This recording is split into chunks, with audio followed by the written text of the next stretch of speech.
The night Evelyn Hart packed her desk, no one noticed. The markets did not crash. The city did not pause. The glass tower of Crownwell Capital continued to glow like a shrine to power, its upper floors lit against the rain as if nothing inside had begun to rot. Security cameras recorded her badge for the last time, logged the hour, archived the moment.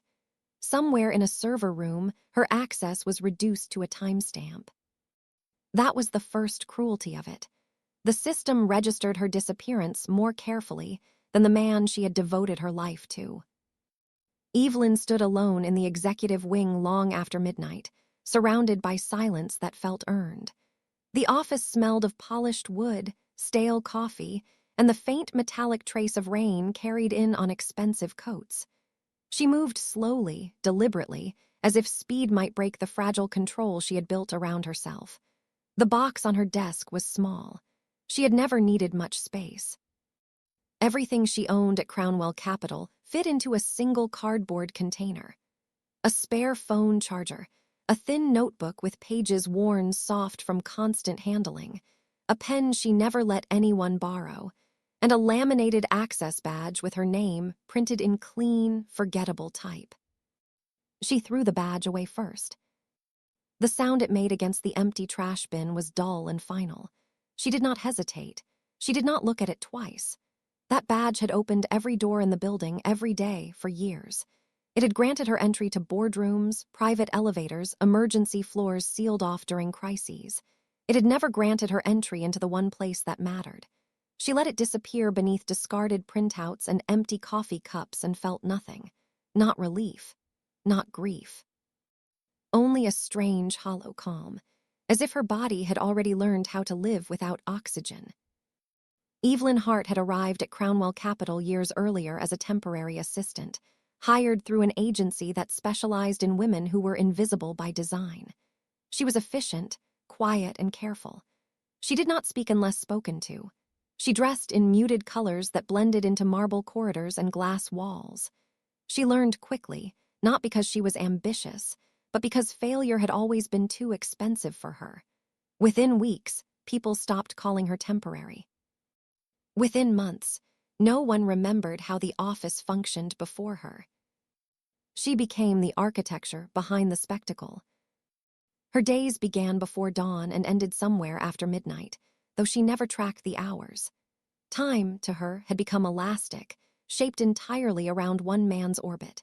Nathan Crawford, CEO of Crownwell Capital, ruled his empire with a reputation built on ruthless precision. To the outside world, he was the embodiment of controlled dominance. Sharp suits, sharper instincts, a man who never blinked first. Financial media painted him as a predator who thrived on pressure and uncertainty. Investors trusted him because he never appeared shaken. Competitors feared him because he never appeared emotional. Evelyn knew better. She knew the migraines that hit him after 14-hour negotiation days. She knew the exact lighting settings in his office that kept the pain manageable.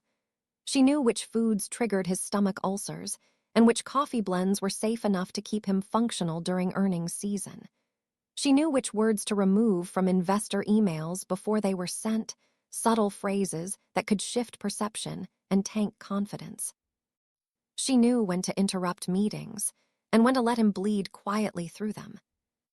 She knew him in fragments no one else saw, and she mistook that knowledge for intimacy. Her love never announced itself. It hid in logistics, in anticipation, in sacrifice that went unacknowledged because it was seamless.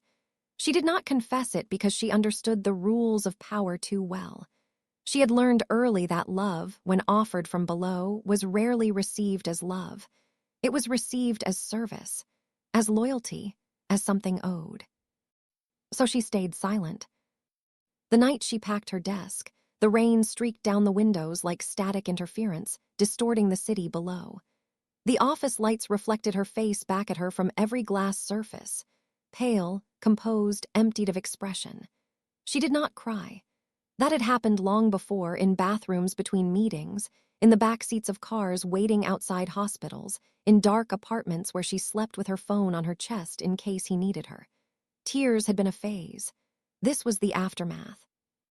She dropped a folded list into the trash next. It was handwritten, creased from years of use. A medication schedule. Dosages, timings, reminders. She had memorized it long ago, but she kept the list anyway, a physical anchor to responsibility. She watched it slide down the bin and disappear.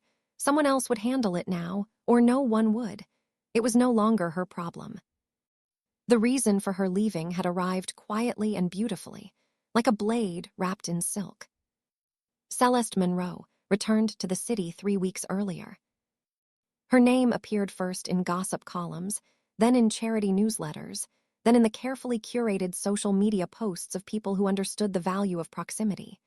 Celeste did not announce herself. She did not need to. She belonged to Nathan's past in a way Evelyn never could. She was history, nostalgia, the version of love that had existed before responsibility hardened into habit.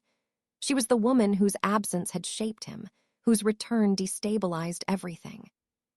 The day Celeste walked into Crownwell Capital, the temperature of the building shifted. She wore confidence like inheritance, moved through space as if it owed her accommodation. She smiled easily, touched arms lightly, remembered names without effort. People leaned toward her without realizing they were doing it. She did not compete with Evelyn. She erased her. Nathan wore a bracelet on his wrist that week, a thin, expensive thing that caught the light when he gestured. Evelyn noticed it immediately. She noticed everything. He had never worn jewelry before. The bracelet was a public declaration, subtle enough to be tasteful, obvious enough to be understood. It marked him as claimed in a way contracts never could. From that moment, Evelyn's role changed without a single conversation acknowledging it. She was still necessary, but no longer central. Her presence was expected, not appreciated. Her efficiency became background noise. Celeste occupied the foreground effortlessly, drawing attention, drawing protection. Where Evelyn had once been trusted implicitly, she was now scrutinized casually. Mistakes she had never made were suddenly attributed to her. Oversights that were not hers became her responsibility. None of it was loud. That was the cruelty of it. It was beautiful, polished, socially acceptable. Smiles at fundraisers, soft laughter at dinners. A hand on Nathan's arm where Evelyn's hand had never been allowed to rest. Every displacement was wrapped in civility. Evelyn adapted because adaptation was what she had always done. She worked harder. She became smaller. She tried to disappear gracefully, believing that if she made herself useful enough, invisible enough, she might still be allowed to exist in his orbit. She told herself that love was patience, that loyalty was endurance, that if she stayed long enough, quietly enough, she might eventually be seen. But visibility was no longer the currency. Celeste did not earn Nathan's attention by proving her worth. She claimed it by reminding him of who he had been before the world demanded so much from him. Evelyn could never compete with memory. The night she packed her desk, Nathan was not in the building. He was somewhere public, somewhere bright, somewhere Celeste's presence would be noticed and documented. Evelyn knew because she had arranged the schedule herself before stepping aside. Even in leaving, she was precise. She closed the box, lifted it with steady hands, and walked toward the elevator. The mirrored doors reflected her back at her one last time, a woman who had given everything without ever being asked, and had never been thanked because gratitude implied awareness. The elevator descended smoothly, carrying her away from the life she had built around someone else's ambition. Outside, the rain soaked her coat instantly. She did not run. She let it happen. The city absorbed her without resistance, another figure moving through darkness, another story ending quietly where no one thought to look. Above her, Crownwell Capital remained illuminated, pristine, unchanged. Inside, no alarms sounded. No one noticed the absence of the woman who had held the machinery together. That, more than anything, confirmed the truth she had been avoiding for years. She had never been loved. She had been useful. And usefulness, once replaced, was discarded without ceremony. Celeste Monroe entered Crownwell Capital as if the building had been waiting for her return, as if every polished surface and guarded corridor recognized her presence before any announcement could be made. She did not arrive with contracts or credentials. She arrived with memory, with history that did not need explanation. People adjusted instinctively, stepping aside, lowering voices, recalibrating their sense of importance without knowing why. She did not ask for access. Doors opened. She did not ask for proximity. Space was rearranged. She was placed closer to Nathan Crawford than any executive who had earned their position through years of measurable success, and no one questioned the logic of it. Celeste carried herself with the ease of someone who had never needed to prove she belonged. Her confidence was not loud. It was inherited, assumed, reinforced by the way others responded to her. She wore elegance like armor, her movements precise, her expressions controlled but warm enough to invite trust. In rooms where power was usually negotiated through tension, her presence softened edges without weakening authority. She did not compete.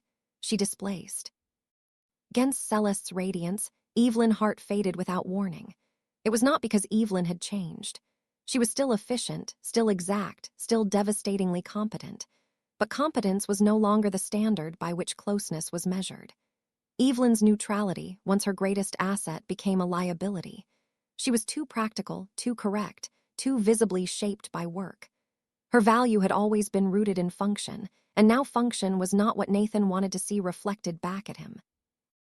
Celeste understood this immediately. She did not declare Evelyn an enemy. That would have been crude. Instead, she treated Evelyn as if she were already beneath notice, and that was far more effective. Celeste smiled at her with casual kindness, thanked her publicly for small things, acknowledged her presence only when others were watching. It created a contradiction that worked in Celeste's favor. Any resistance from Evelyn would appear ungrateful, emotional, inappropriate. Celeste did not need to raise her voice or make demands. She simply let the structure around them do the work. The first incident was insignificant enough to be dismissed by anyone who had not lived inside patterns of control. A drink prepared incorrectly at a private meeting. The temperature was wrong, the garnish unsuitable. The correction was minor, the reaction disproportionate. Celeste appeared gracious, unbothered, but the implications settled into the room like smoke. Evelyn had failed. The mistake was logged silently, not in any system, but in perception. Nathan accepted the explanation without scrutiny, his attention already shifting back to Celeste's comfort. Evelyn absorbed it the way she absorbed everything. She corrected the error, apologized to the heir, adjusted protocols to prevent repetition. She told herself it was nothing, that mistakes happened, that she had built her position by being resilient, not reactive. She did not yet understand that resilience was being used against her. The second incident was more visible. A formal event organized with flawless execution until a single detail was reframed as negligence. Seating arrangements subtly altered, credit redirected, responsibility reassigned. Celeste's disappointment was quiet, almost regretful, as if she wished things had gone better, but accepted that incompetence was sometimes unavoidable. Evelyn watched the room recalibrate around that narrative.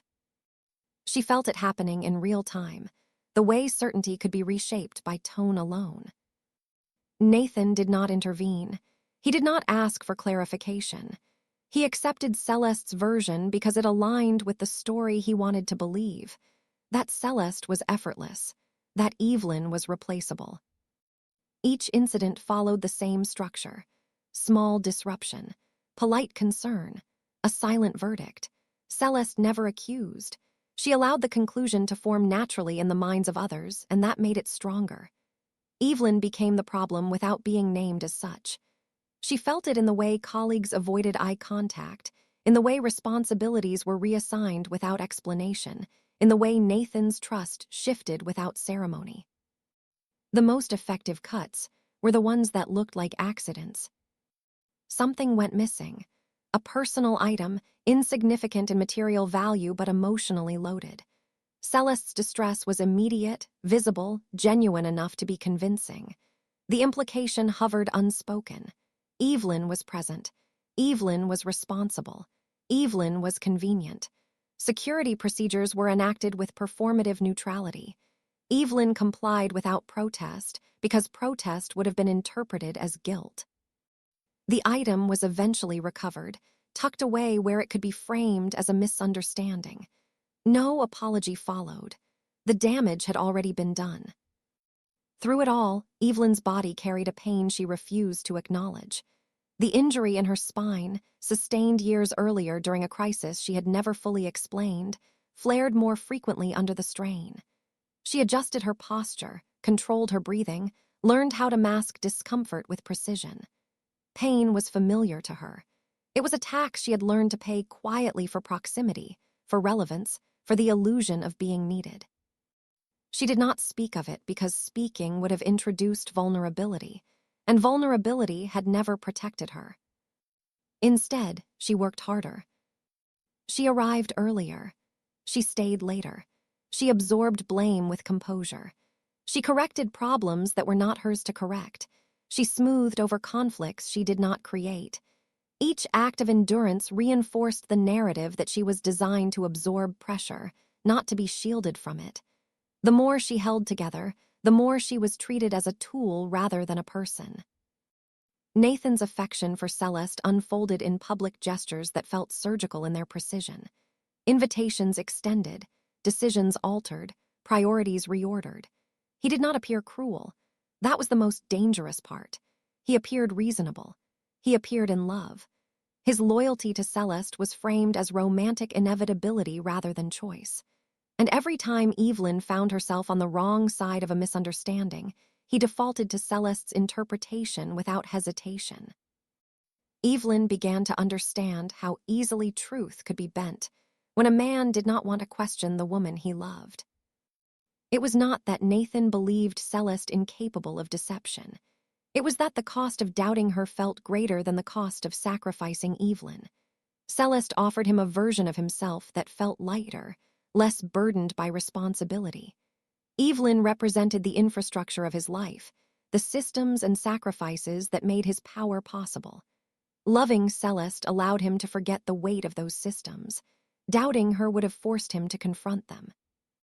So Evelyn was diminished in increments small enough to be dismissed individually, devastating in accumulation. She was asked to serve where she had once advised. She was instructed where she had once decided. Her authority was eroded under the guise of efficiency. Every correction carried the implication that she had overstepped before. Every reassignment suggested that her competence was conditional. She felt herself shrinking, not physically, but perceptually, reduced to function without identity. The dark romance of it lay not in longing, but in dependency. Evelyn's love did not look like passion. It looked like disappearance. She convinced herself that endurance was proof of devotion, that silence was loyalty, that pain was a currency she could spend to remain close to him.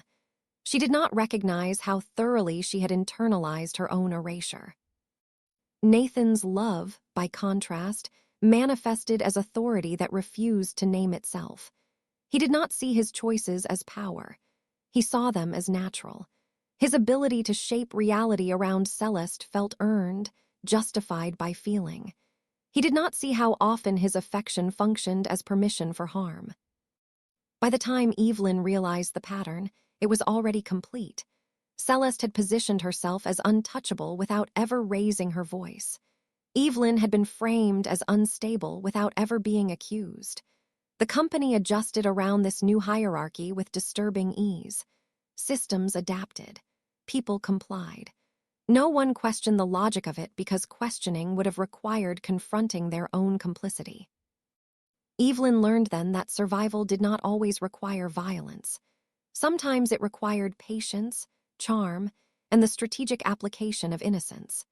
Celeste wielded vulnerability like a glass knife, transparent, elegant, sharp enough to draw blood without leaving visible wounds. And Evelyn, who had built her life around being indispensable, discovered that indispensability offered no protection when affection had chosen a different center. She continued to function because that was what she had been trained to do, but something inside her shifted. A fracture formed, slow and silent, separating who she had been from who she was becoming. She did not yet leave. She did not yet resist. She observed. She catalogued. She endured. And in that endurance, the cost became impossible to ignore. By the end of Celeste's first month at Crownwell Capital, Evelyn understood with brutal clarity that she was no longer competing for space. She was being removed from it, one elegant cut at a time. The gala night arrived like a verdict the city had already agreed to. Crownwell Capital had rented the top floors of a historic hotel that overlooked the river, a place designed to make money look like culture and power look like taste. The lobby smelled of lilies, waxed marble, and champagne. Cameras waited at the entrance as if they belonged there, as if the event existed for the documentation more than the people. Sponsors, names shimmered on glass signage. Staff moved like trained ghosts.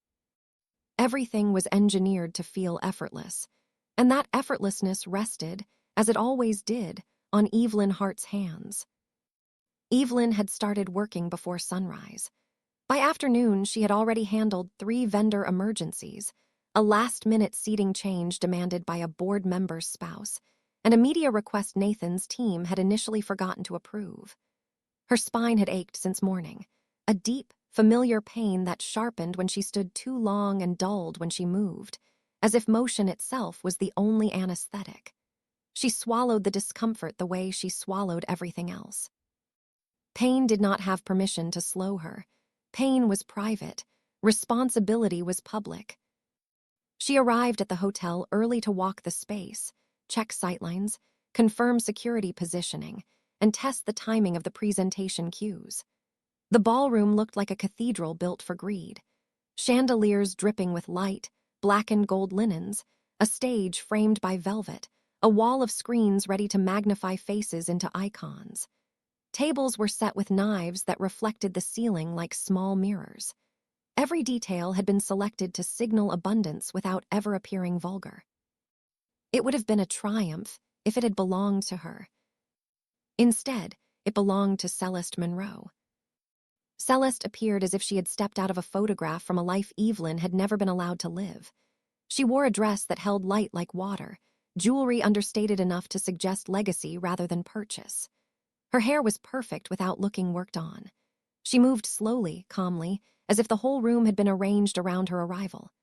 People turned toward her the way flowers turned toward sun, instinctive and unquestioning. Even the staff, trained to keep faces neutral, looked at her twice. Nathan Crawford arrived beside her, and the room shifted again. He looked immaculate in the way only men with power could look immaculate, as if time did not touch him unless he consented. His posture broadcasted certainty. His expression was controlled, but there was something softer in the way he angled toward Celeste, an intimacy performed with enough restraint to look genuine. The bracelet on his wrist caught the chandelier light when he reached for her hand.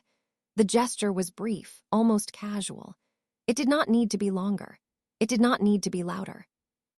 It was enough for everyone to understand the new center of gravity. Evelyn saw it from the edge of the ballroom, tablet in hand, headset hidden behind her hair. She watched the way Nathan's attention moved toward Celeste before it moved toward anything else. She watched the way Celeste accepted it as natural. She watched the way the room responded with approval, relief, fascination. She felt something in herself tighten, not with jealousy in any dramatic sense, but with recognition. A pattern completing itself. A story reaching the point where the ending was inevitable. She returned to her checklist. She confirmed the catering staff was in position. She verified that the private elevator to the VIP suite was secured. She coordinated timing with the AV team. She made sure the donors' gifts were placed correctly. She existed as infrastructure, and infrastructure did not get to feel. The first humiliation came disguised as a minor request. Celeste asked for a special drink to be brought to her table, something that was not on the planned menu. The request was delivered to Evelyn as an order, framed as urgency. Evelyn signaled a staff member, rerouted a bartender, ensured the ingredients were sourced from the hotel's back storage. It was a small correction, the kind she handled effortlessly. When the drink arrived, Celeste's expression shifted in the smallest way, an almost imperceptible disappointment that still managed to register across the table like a signal flare. The garnish was wrong. The temperature was wrong. The glass was wrong. Celeste did not raise her voice. She did not accuse. She simply looked mildly hurt, as if she were surprised anyone would fail her on a night meant to celebrate her return. Nathan noticed. His attention sharpened. Evelyn corrected it immediately. She apologized without emotion, replaced the drink herself, stood long enough to confirm it satisfied Celeste's preference. The process took less than 5 minutes. The damage took longer. Heads turned. Whispers traveled. It was not about the drink. It was about hierarchy. Evelyn's competence was being tested in public, and Celeste had found the easiest way to make that test visible without looking cruel. The second humiliation arrived in a sharper form. A donor's spouse demanded a seat change after the program had already begun, refusing to sit near someone she disliked. The request was unreasonable, disruptive, and impossible to handle without drawing attention. Evelyn tried to solve it quietly, rerouting the couple to a nearby table that had one empty chair. It should have ended there. Celeste intervened with a smile, offering suggestions as if she were helping, as if she understood the complexity of event logistics. Her suggestions were wrong in subtle ways, pushing Evelyn into choices that would appear like mistakes. When the donor noticed the shift and reacted poorly, the blame landed on Evelyn. Celeste looked regretful, sympathetic, as if she wished things had gone better for everyone. Nathan's gaze moved to Evelyn with a mild irritation he did not bother to hide. Evelyn felt her spine flare as she stood too long, too still, enduring the pressure of being watched. She kept her face neutral. She absorbed the moment. She did not defend herself because defending herself would have been interpreted as making a scene. She had always believed dignity was silence. Tonight, silence was being used to bury her.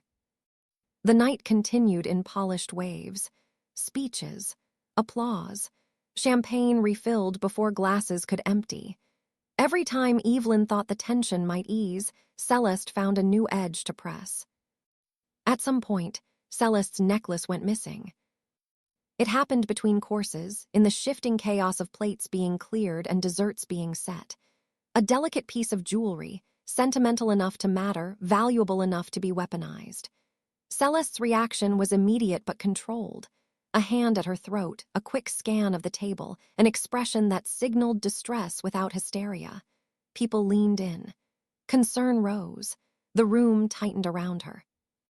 Evelyn felt the trap before it closed, the cold instinct of someone who had learned how these stories were written. Security was called discreetly. The staff was instructed to hold positions. Celeste's eyes moved across the table and landed, briefly, on Evelyn. It was not an accusation. It was worse. It was a suggestion offered to the room like perfume. Evelyn was close enough. Evelyn managed the event. Evelyn touched everything. Evelyn was convenient. Nathan stood. The attention of the entire ballroom bent toward him. He did not need to speak loudly. The room listened because the room belonged to him. Evelyn remained where she was, tablet in hand, posture perfect. She felt her heart slow, as if her body understood that panic would only make it worse. She watched the security team approach, watched the way guests turned their faces toward her with the hunger of people who wanted drama to justify their attendance. An investigation began that looked neutral on paper and predatory in practice. Purses were checked, jackets were searched, staff were questioned. Celeste played her role flawlessly, insisting she did not want anyone humiliated, insisting it was probably a misunderstanding, insisting she trusted the people around her. Each insistence made the process more humiliating because it framed humiliation as unavoidable necessity rather than choice. When the security lead approached Evelyn, the room fell quieter. Evelyn handed over her clutch bag without hesitation. It contained only what it always contained, A small medicine container she rarely used, her phone, her keys, a folded list of last-minute notes. The security lead examined it quickly. Nothing. The absence did not save her. It only forced the next step. A request was made for a more thorough search. It was phrased politely. It was delivered as procedure. It was executed in front of people who pretended not to stare and stared anyway. Evelyn felt heat rise behind her eyes, not as tears but as pressure, as if her skull were too small for the humiliation swelling inside it. She remained still. She remained composed. She allowed it to happen because resisting would have confirmed suspicion in the eyes of people who had already decided. Nathan did not stop it. That was the point she would remember later as the true break, not the search itself, not the whispers, not the looks. The break was Nathan's stillness, his refusal to intervene, his choice to let it proceed because stopping it would have required acknowledging that Celeste's distress could be staged, that her innocence could be strategic, that his trust could be misplaced. In his world, sacrificing an assistant was cheaper than admitting doubt. Evelyn's spine tightened as she stood under the chandelier light, skin cold despite the heat of the room. She kept her gaze forward. She gave the room nothing. The cruelty of it was that her composure made the moment cleaner, easier for everyone to swallow. They could tell themselves she was fine. They could tell themselves it was just procedure. Minutes later, the necklace appeared. It was found near the stage, tucked beneath a decorative arrangement where it could be framed as an accident. A clasp caught on fabric, a careless movement, a misunderstanding. Relief washed across the room as if the incident had been an inconvenience rather than an execution. Celeste's face softened. She smiled, grateful, forgiving. People laughed with the fragile relief of those who were grateful it had not been them. No one apologized to Evelyn. There was nothing to apologize for in their minds. Procedure had been followed. The rich had been reassured. The night could continue. Evelyn returned to work, as if her insides had not been rearranged. She coordinated the next stage cue. She ensured dessert was served on time. She confirmed the private car for the VIPs was ready. She moved through the ballroom with the same efficiency she had always used, except now it felt like a performance enacted by someone already dead. Her body obeyed habit while her mind detached, drifting to a quiet place where the pain could not reach. Later, in a service hallway lit by harsh fluorescent bulbs, Evelyn pressed her palm against the wall for stability as a wave of back pain hit sharply enough to blur her vision. She counted her breaths until the spike passed. She adjusted her posture. She straightened her jacket. She returned to the ballroom. The event ended with applause and photographs. Donors left satisfied. Celeste left radiant. Nathan left with his hand placed lightly at her waist, guiding her through a sea of admiration. The image would appear online within minutes, polished proof of a narrative the city was eager to consume. Evelyn remained behind, collecting the remnants. She oversaw cleanup. She signed off on vendor invoices. She confirmed that gifts were accounted for. She checked the seating charts one last time as if the paper itself might reveal something she had missed. She did not allow herself to think about what had happened. Thinking would make it real. She had learned how to survive by delaying reality until she was alone. When she finally returned to Crownwell Capital's tower, it was nearly dawn. The building was quiet, stripped of the night's performance. The halls smelled like cleaning solution and recycled air. Fluorescent lights hummed softly. The silence felt more violent than the gala.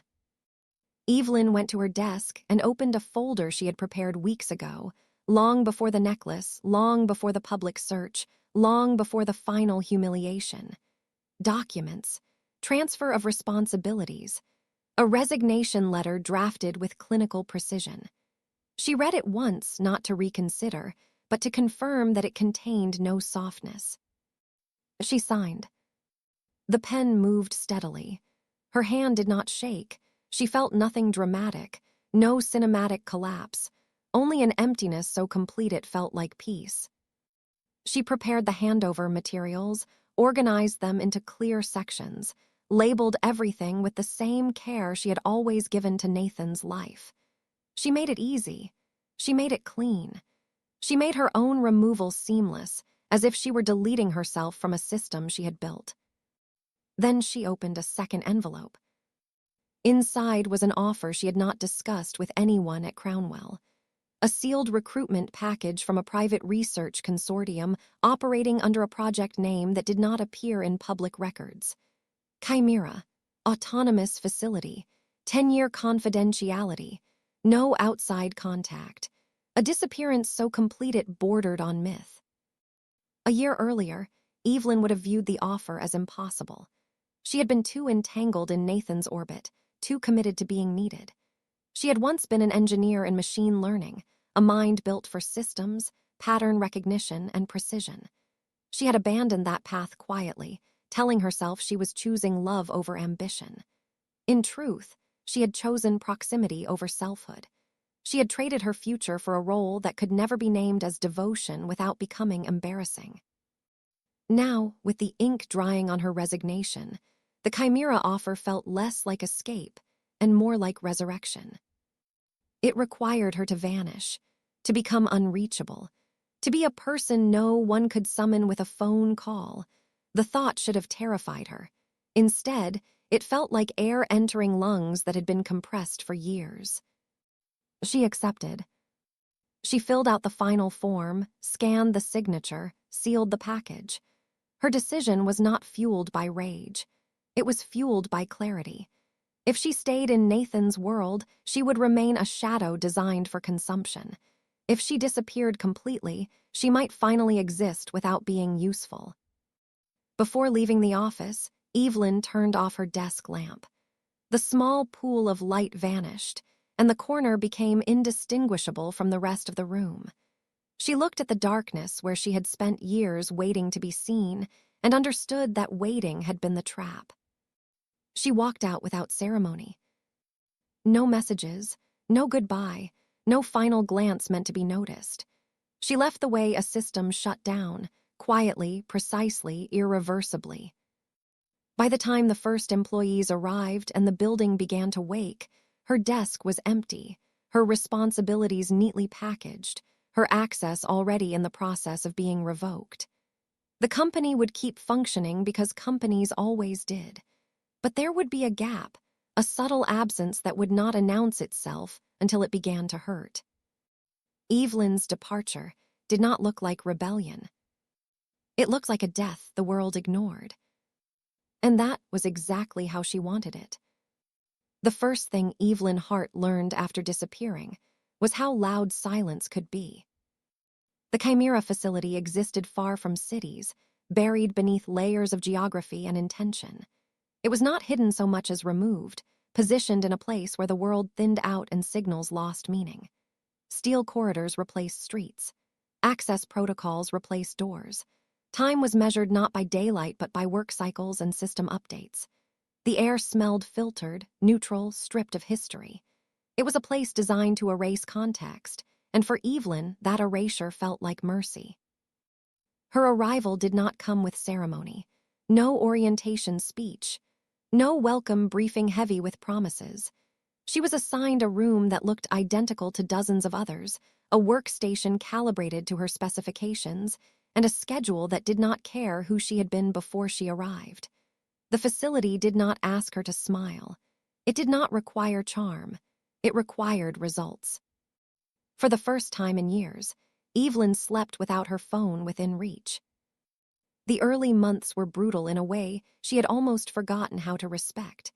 The work demanded complete attention, the kind that consumed thought and time until identity collapsed into function. Complex machine learning architectures, adaptive systems designed to evolve beyond predefined parameters, ethical constraints modeled as mathematical boundaries rather than moral assumptions. Chimera was not a product. It was an organism in development, and Evelyn was given authority over its core intelligence frameworks. Her name did not appear on any public document. It surfaced only in internal reports, restricted briefings, and encrypted logs. In those spaces, it carried weight. Decisions moved because she approved them.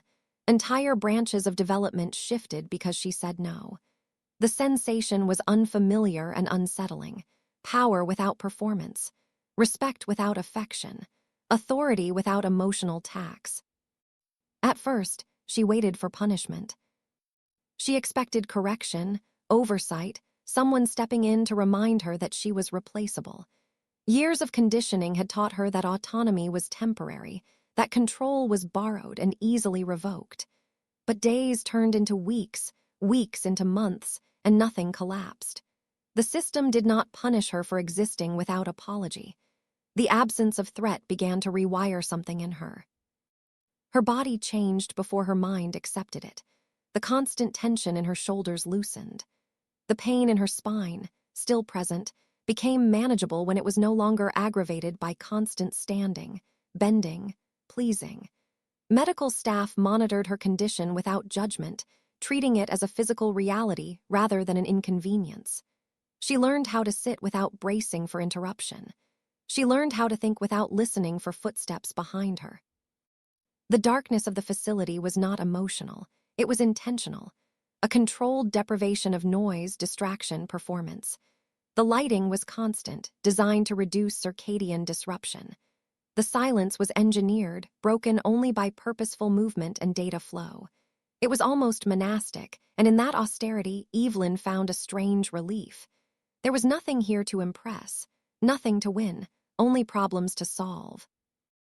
As her confidence solidified, her demeanor shifted. She became quieter not out of fear, but out of certainty. She stopped over-explaining her reasoning. She stopped offering alternatives to decisions she had already tested and validated. Her authority was no longer defensive. It was structural. She learned that being dangerous did not require aggression. It required precision. The engineers around her adjusted. Some resisted at first, unused to taking direction from someone who did not perform dominance theatrically. That resistance faded quickly. Evelyn did not argue. She documented. She demonstrated. She allowed systems to fail under flawed assumptions and corrected them without comment.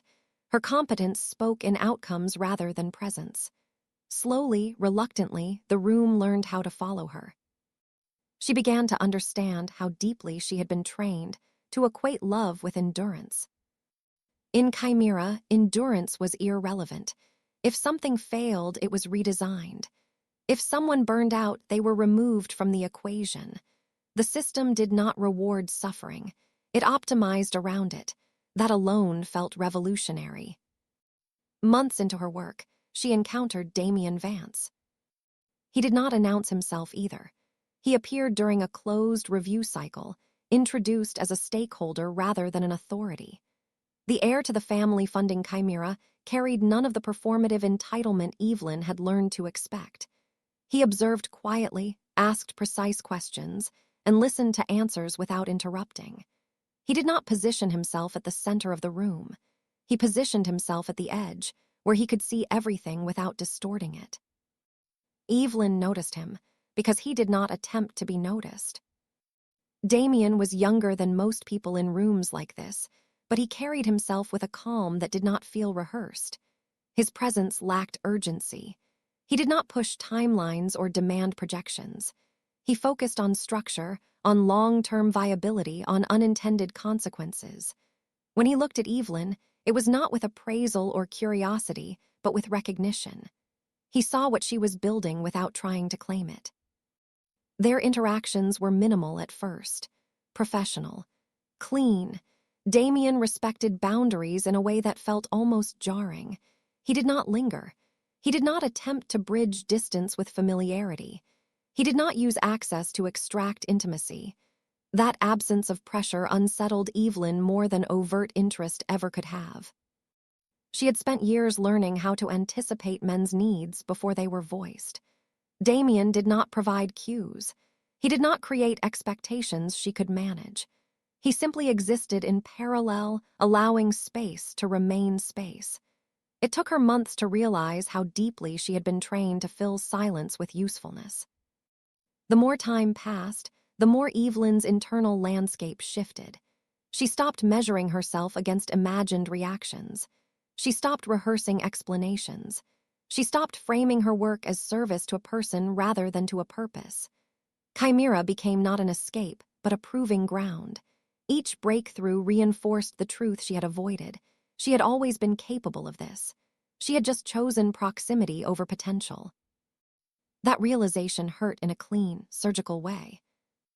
At night, in the quiet of her assigned quarters, Evelyn sometimes replayed fragments of her old life, not with longing but with analysis. She examined her past decisions the way she examined code, tracing dependencies, identifying flaws. She did not judge herself harshly. She understood now that survival strategies formed under unequal power were not failures of character. They were adaptations, necessary once, limiting later. What unsettled her most was how unfamiliar safety felt. When Damien began spending more time in her division, it was never framed as oversight. He observed development milestones, reviewed ethical modeling frameworks, and deferred to her judgment in technical matters. He did not undermine her in meetings. He did not speak for her. He did not test her authority publicly or privately. That restraint carried its own weight. It communicated trust without demanding reciprocation. Evelyn did not know how to interpret that. Her instincts searched for hidden cost. There had always been a price. Attention came with obligation. Protection came with debt. Affection came with expectation. But here, nothing was being extracted. Damien did not require her emotional availability. He did not hint at exclusivity. He did not confuse professional respect with personal claim. Gradually, against her will, something softened. It was not desire. It was not romance. It was a lowering of internal defenses she had once believed permanent. She found herself speaking more freely in his presence, not because he encouraged it, but because he did not punish it. She found herself considering futures that did not involve managing someone else's volatility. The idea felt fragile, almost irresponsible. One evening, after a particularly intense review cycle, Evelyn realized she had not thought about Nathan Crawford in weeks. The realization struck her harder than she expected, not because she missed him, but because his absence no longer felt like loss. It felt like resolution. The space he had occupied in her mind had been filled with something else: agency, purpose. A sense of alignment she had never experienced while orbiting another person's ambition. The darkness of Chimera had stripped her down to essentials, and what remained was formidable. By the end of the year, Evelyn Hart was no longer a name erased from systems. She was a keystone within one. Her decisions shaped outcomes measured in years, not quarters. Her authority was not derived from proximity to power, but from mastery of it. She had become dangerous in the quiet way that systems feared most. Her connection with Damien deepened without spectacle. It did not accelerate. It did not demand definition. It existed in shared understanding, in mutual respect, in the absence of manipulation. When he stood beside her, he did not eclipse her. He did not stand behind her. He matched her pace without attempting to lead or follow. For Evelyn, that equilibrium felt radical. She began to understand that love did not have to wound to be real. That safety was not weakness. That intensity did not require suffering. These realizations frightened her more than any humiliation she had endured before, because they required her to unlearn the belief that pain was proof. The year ended without fanfare. There were no celebrations, no declarations, just progress logged and verified, systems refined, futures recalculated. Evelyn stood at the threshold of something new, not because she had been rescued, but because she had removed herself from a cage she had mistaken for devotion. In the darkness, she had not vanished. She had become visible to herself. Nathan Crawford learned what absence sounded like long before he understood what it meant. At first, the year without Evelyn Hart registered as inconvenience. Meetings ran longer. Emails multiplied. Minor crises escalated into expensive delays. The machinery of Crownwell Capital continued to operate, but it no longer moved with the silent precision he had taken for granted. Schedules slipped. Details were missed. Decisions arrived on his desk incomplete, stripped of the anticipatory logic that once made his authority feel effortless. Nathan responded the only way he knew how, by tightening control. He demanded more reports, more oversight, more presence. He mistook friction for resistance and pushed harder, unaware that what he was fighting was not disobedience but entropy. He told himself this was normal, that transitions were messy, that assistants were replaceable, that no individual should be able to destabilize an institution as large as his. He had built Crownwell Capital on the belief that systems mattered more than people. For years, that belief had protected him from sentimentality. It had allowed him to make ruthless decisions without hesitation. It had insulated him from guilt. Now it failed him quietly. Weeks passed, then months. The new assistants rotated through his office with impressive resumes and impressive confidence. None of them lasted. Some were competent but slow. Others were fast but careless. A few tried to imitate Evelyn's efficiency without understanding the invisible labor beneath it. Nathan grew increasingly irritable, snapping at staff for errors he could not articulate. He began to notice how often he reached for his phone instinctively, only to remember there was no one who anticipated his needs before he named them. The first deal to collapse should not have mattered. It was not large by Crownwell standards, but it fell apart over a miscommunication that should have been caught early. Nathan blamed his team. He blamed market volatility. He blamed timing. He did not blame himself, and he did not yet think of Evelyn. The second failure was harder to ignore. A negotiation stalled because a minor stakeholder issue had been overlooked. The oversight snowballed, triggering delays that cost Crownwell both money and reputation. Nathan sat in his office late that night, staring at a report he did not remember approving, feeling an unfamiliar tightness in his chest. He wondered briefly when Evelyn would have flagged the issue. The thought irritated him. He dismissed it as nostalgia for efficiency. By the third failure, the pattern became undeniable. Nathan's life began to feel louder, more chaotic, less contained. He noticed it in small, humiliating ways. He forgot to take medication until pain forced him to stop working. He missed meals or ate the wrong things and paid for it physically. He showed up to meetings unprepared because no one had filtered information for him with surgical accuracy. The infrastructure that had once absorbed his weaknesses was gone, and the exposure unsettled him more than he cared to admit. Celeste Monroe remained by his side through it all, radiant and composed. To the outside world, she looked like stability. She attended events, smoothed over public perceptions, reassured investors with warmth and charm. She spoke of vision and future, of partnership and resilience. Nathan wanted to believe her presence compensated for the growing disorder in his professional life. Instead, it amplified it. He began to notice the strain beneath her elegance, the way crises always seemed to arise when attention drifted from her, the way her health concerns appeared at moments that demanded his availability, the way emotional emergencies redirected focus, demanding prioritization without appearing to demand it. These patterns had existed before, but now, without Evelyn to neutralize their impact, they left marks. Nathan told himself he was imagining things. He had built his career on trusting his instincts, and his instincts had always favored Celeste. She represented history, continuity, a version of himself untouched by the compromises of power.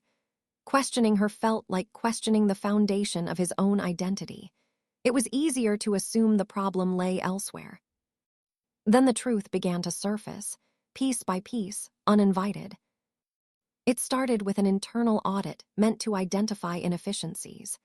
The findings revealed inconsistencies in incident reports, timelines that did not align, medical leave requests that overlapped suspiciously with major decision points. A pattern emerged that could no longer be dismissed as coincidence. Nathan read the reports late at night, his jaw tightening as recognition crept in. Situations he had once interpreted as unfortunate timing began to look engineered. Further investigation uncovered more. Private messages archived but never reviewed. Security logs that contradicted public narratives. Testimonies from staff who had felt pressured to stay silent, who had been redirected or dismissed when concerns arose. The spectacle at the gala resurfaced in fragments that now looked different when examined without Celeste's framing. The necklace incident, the search, the absence of apology. Nathan felt something in him fracture, not dramatically, but with the dull ache of realization that could not be undone. Celeste had not merely benefited from his trust, she had shaped it. The revelation did not bring relief, it brought rage.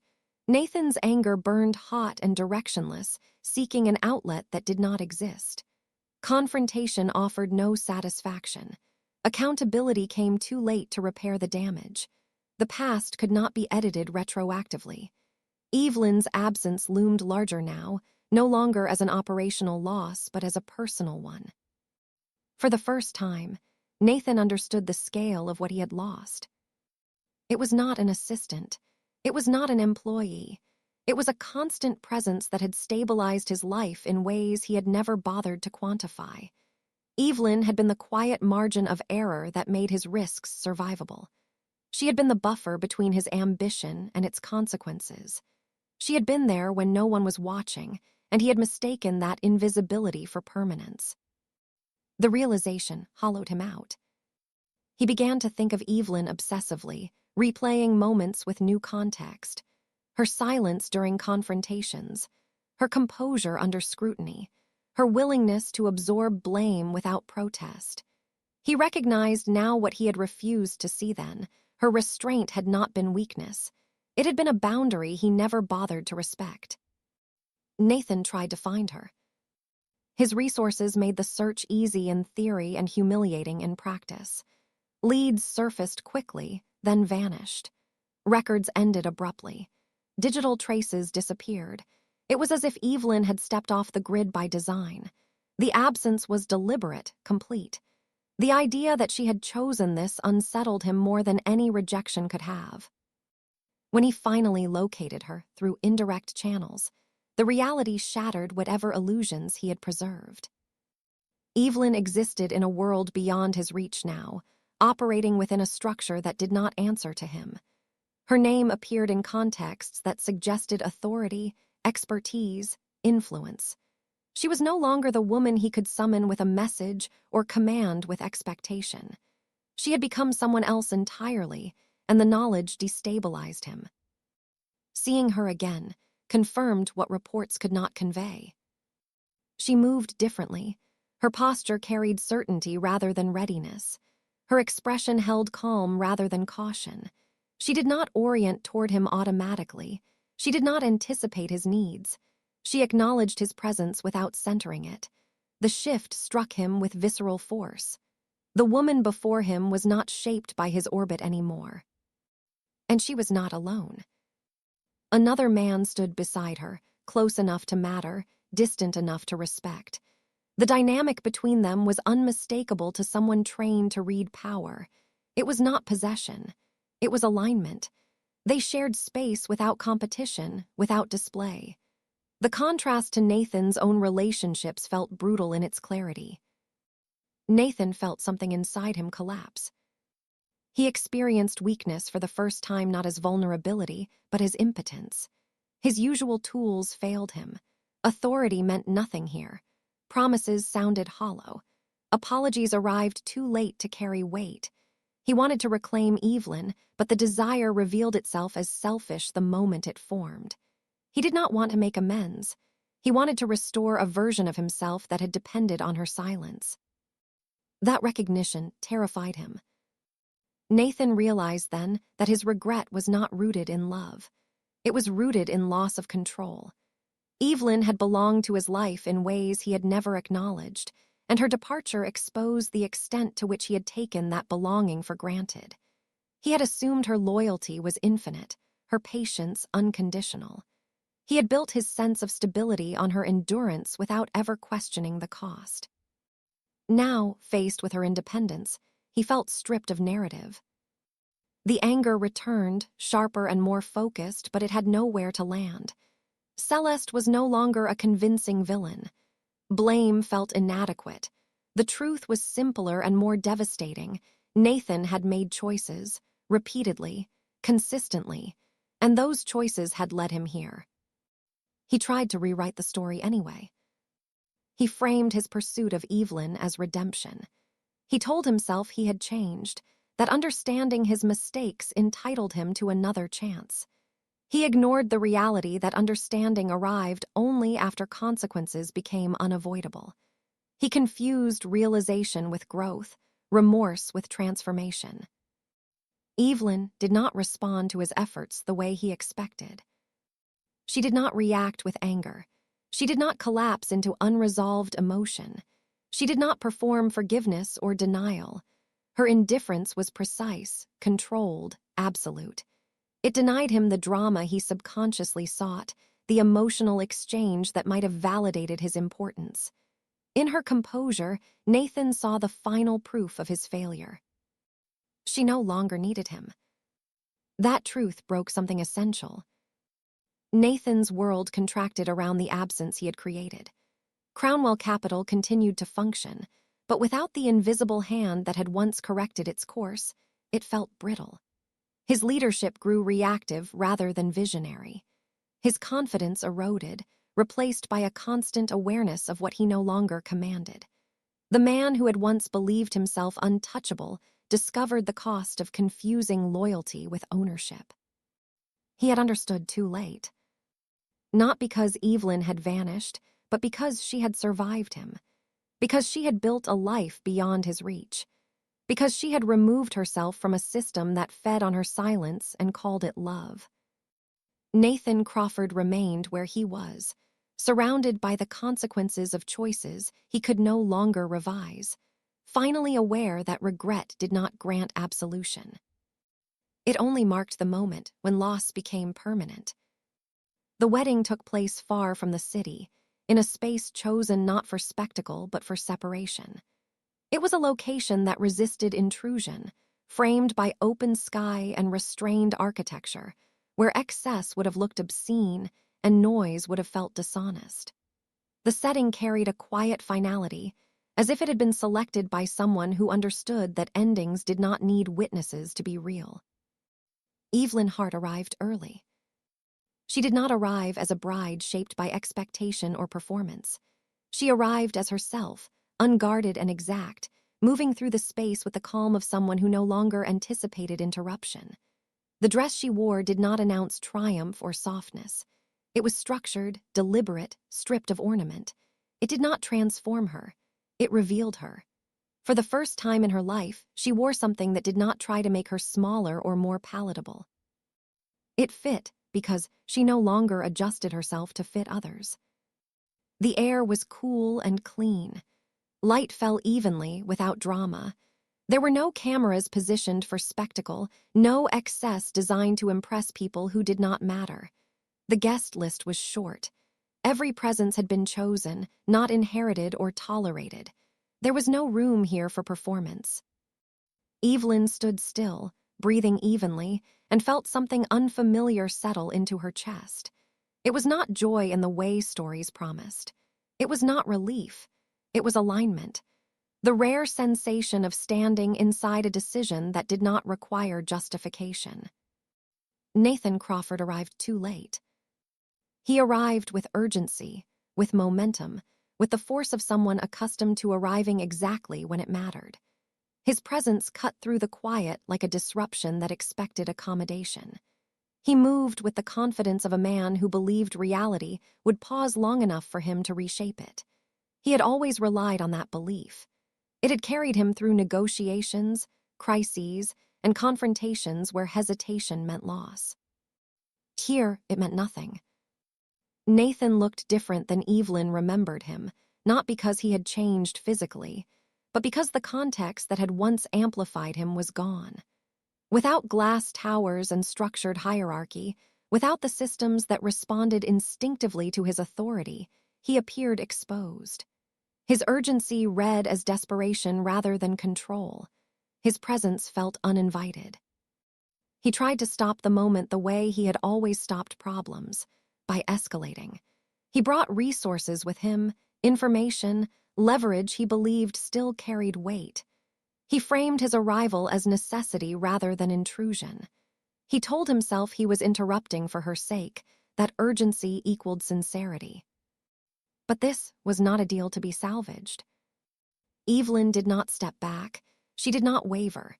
She looked at Nathan with a steadiness that unsettled him more than anger ever could.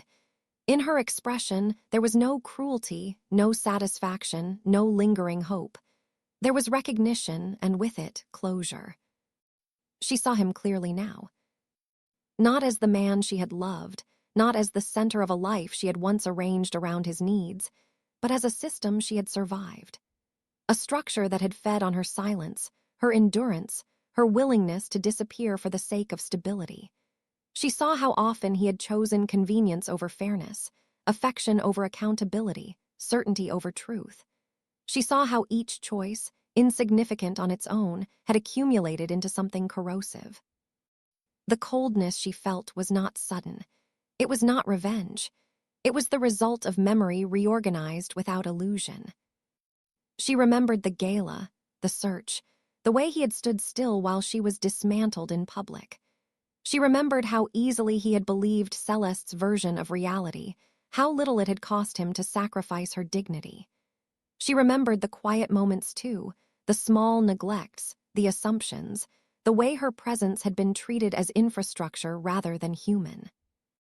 She remembered how he had signed her resignation without noticing what it was, because she had never been the thing he needed to read carefully. This clarity did not hurt anymore. It settled like a verdict delivered after long deliberation, precise and irreversible. She understood then that love had not ended because something dramatic had happened. It had ended because nothing had happened when it should have, because silence had been allowed to replace protection, because being chosen had never actually occurred. Nathan tried to speak in the language he knew, promises, reassurances, declarations framed as solutions. He offered transformation as if awareness were currency. He offered regret as if it functioned retroactively. He spoke as someone who believed realization entitled him to restoration. Evelyn did not interrupt him. She did not need to. His words moved around her without landing, the way noise moved through a space designed for quiet. She felt no urge to respond, to correct, to explain. She understood that engaging would only recreate the old dynamic, where her emotional labor validated his importance. She no longer existed to complete his narrative. Damien Vance stood nearby, not between them, not behind her, not in front of her. He stood beside her in a way that required no assertion. He did not posture. He did not intervene. He did not frame himself as protector or savior. His presence communicated something far more radical: trust. He trusted her to finish what she had started.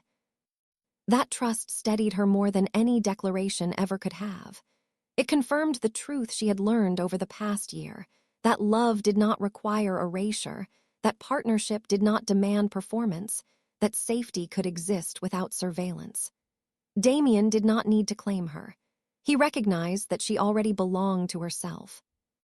Nathan saw this and misunderstood it completely. He interpreted the distance as competition. He misread alignment as manipulation. He told himself that Damien was the obstacle, that removing him would restore balance. It never occurred to him that he was no longer relevant to the equation, that the door had closed long before this moment. Evelyn felt the weight of finality settle in her body. She understood then that this was the last test, not of loyalty or endurance, but of self-recognition. She had once stayed in cold spaces hoping warmth would eventually arrive. Now warmth existed behind her, and she did not need to turn around to prove it. She chose not to argue. She chose not to forgive theatrically or condemn dramatically. She chose something far more devastating to a man like Nathan: disengagement. The quiet refusal to continue participating in a story that required her to be smaller than she was. The ceremony proceeded without delay. There was no grand announcement of transition, no moment engineered for reaction. The officiant spoke with restraint. The vows were simple, grounded in intention rather than fantasy. When Evelyn stood in place, she did not feel like she was stepping into something new so much as returning to something she had been denied. She did not look back. As the ceremony reached its conclusion, Nathan remained at the edge of the space, watching a future solidify without him. He stood surrounded by the absence of leverage, stripped of the context that once made his presence commanding. What remained was a man confronting the consequences of a pattern he could no longer deny. Celeste Monroe was not there. Her absence was its own ending. The power she had wielded had depended entirely on proximity and illusion. Without Nathan's belief, without Evelyn's displacement, without the narrative she had curated, there was nothing left to sustain her position. She did not fall dramatically. She simply ceased to matter. The guests departed quietly. The space emptied. The air returned to stillness. Evelyn walked away from the ceremony not as a victor and not as a survivor, but as someone who had completed a long internal migration. She did not carry bitterness with her. She did not carry triumph. She carried ownership. Nathan remained behind, surrounded by the quiet he had once mistaken for loyalty. The emptiness he felt was not punishment. It was accuracy. The natural outcome of a life built on assumptions that had finally been revoked. The story did not end with reconciliation or revenge. It ended with separation. With clarity. With the understanding that love was not a reward for patience, not a prize earned through endurance, not something granted by those who benefited from silence. Love began where humiliation ended, where choice replaced obligation, where a woman stopped waiting to be seen and allowed herself to exist without permission. And in that ending, the past did not scream or collapse. It simply died. Story written and directed for Dark Hearts Collection. Thank you for being part of this silence between storms. More stories soon.